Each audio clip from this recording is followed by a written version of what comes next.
How would you react if you had a child with autism who wandered away from home? How would your child react if approached by a police officer or first responder with no prior knowledge of your child's condition? These concerns give nightmares to parents of children with autism. Just relax, okay? Planning for every situation is impossible, but help during a crisis is available. Matt Brown is a seasoned veteran of federal law enforcement with more than 20 years' experience. He is also a parent of a child with autism. As a parent, it took Matt some time to come to grips with his own child's autism. My wife was the one that really took the lead in getting diagnosis and went in those early couple years, getting all kinds of services. I was almost kind of paralyzed with like fear and denial, and my wife gets all the credit for really handling that first part of it, you know. And I felt bad, I felt guilty about that. And I happened to meet a gentleman from Florida who has a son with autism who was training law enforcement officers about how to interact with people with autism, and I was interested in it. I went to a training he did in Boston, and I thought to myself, this is something that I can do. I am a law enforcement officer. I have a child with autism. I want to get involved in this, so it seemed like a really good fit for me. And when I came back up to Maine, I was really excited about the training, and I talked to the Autism Society, and it just so happened that they'd been trying to get something like that together. And I said, well, you know what, this is my niche, this is what I can do. Matt travels the state training police, fire, and emergency medical services personnel on recognizing individuals with autism and teaching how to appropriately interact with them in the field. So what is autism? It's not a mental illness, but it's a neurological disorder. And as I mentioned at the top, it affects each person differently. On this day, Matt is educating officers in training at the Maine Criminal Justice Academy in Vassalboro.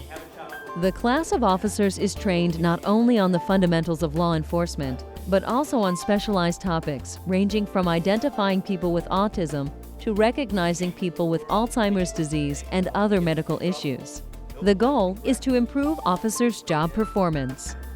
Everybody at some point in their career gets that aha moment where something happens and it kicks in and they say, boy, this is why they taught me at the academy, to be able to deal with this issue. The challenge for officers who undergo Matt's training is unlearning some previous instruction, because when it comes to individuals with autism, things are not always as they first appear. People with this disorder cannot be identified by appearance alone, because often they look the same as people without autism. It's behavior that the trained officer uses to identify a person with autism. People with autism display with certain characteristics that those of us that are in law enforcement, we are always trained to assume certain things. For instance, a lot of people with autism have issues with eye contact. In the law enforcement community, we're trained that that means that somebody's being evasive, hiding information, or lying. People with autism tend to have processing delays where they can't respond to a question or a command at the typical rate that someone else might be able to do that. In law enforcement, that to us means, hey, you're not following my directions. You know, and we're going to handle that situation differently based upon what's being presented to us. Somebody with autism doesn't necessarily understand things like body space, and that a police officer is going to assume maybe bad intent if you're standing too close to them and their firearm. People with autism don't understand that. Again, the law enforcement officer can handle that situation much differently, you know, if they were to know ahead of time that that's what they're dealing with. A child with autism wandering away from home is often a parent's biggest worry. Add to the mix a characteristic in many children with autism of being drawn to bodies of water, and it's a recipe for disaster. One of the leading causes of death for people with autism is drowning. For whatever reason, and people with autism tend to wander. This is, I don't want to say universal, but many people with autism and families deal with this issue. And they tend to be drawn to water sources for whatever reason. They're attracted to shiny things, whether it's a reflection of the sun on the water or whatever the case may be. This is where they tend to go. And they don't have that sense of danger that most people develop. So they would be drawn to water whether they know how to swim in it, whether it's 20 degrees or 30 degrees. They will go to those water sources and drown. So this happens very, very frequently. Anytime a child with autism is missing, it's a critical life or death kind of situation. Understanding the dangers facing children with autism is crucial for public safety. A new initiative is underway to proactively limit the risks facing families where autism exists.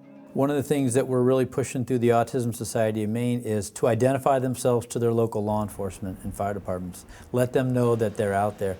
We developed an identification sheet for people to fill out on our website that we encourage them to fill out and then to get to the local law enforcement with the idea that when a call comes in, dispatch would know that information, they'd have access to it, they can relay that information to the officer so that as he's responding, he has the benefit of that information, can think about the training that he's had, and then put two and two together. Because the problem is if he doesn't have that advanced information, he's going to see some of these behaviors and assume other things. The person's on drugs, the person means them harm, things of that nature. Whereas if they have the information ahead of time, they can react to what they're seeing much differently. The coastal community of York in southern Maine is known for its scenic beaches and natural beauty.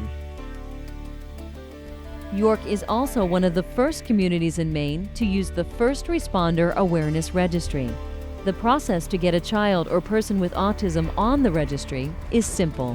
What they do very simply is they just contact us, or they can contact the school department and ask for the form. We give them the form, they fill it out, they sign off, and what all the sign off allows us to do is to put their information of the child and themselves into the computer system. They provide their information about the illness, about triggers that calm the person down, triggers that upset the person. And what happens is if a call comes in involving the child's name, the person's address, the vehicles that they own or drive, because some of these people are adults and they do drive. So the minute those things come up, a flag comes up on the computer system and it alerts the officer that this person has special needs. We know what we're dealing with, what we may expect to be dealing with, and ways to calm the situation down. We can start that process before we even arrive. 18 York, I've located that subject down by the Turner Marine Building on Main Street.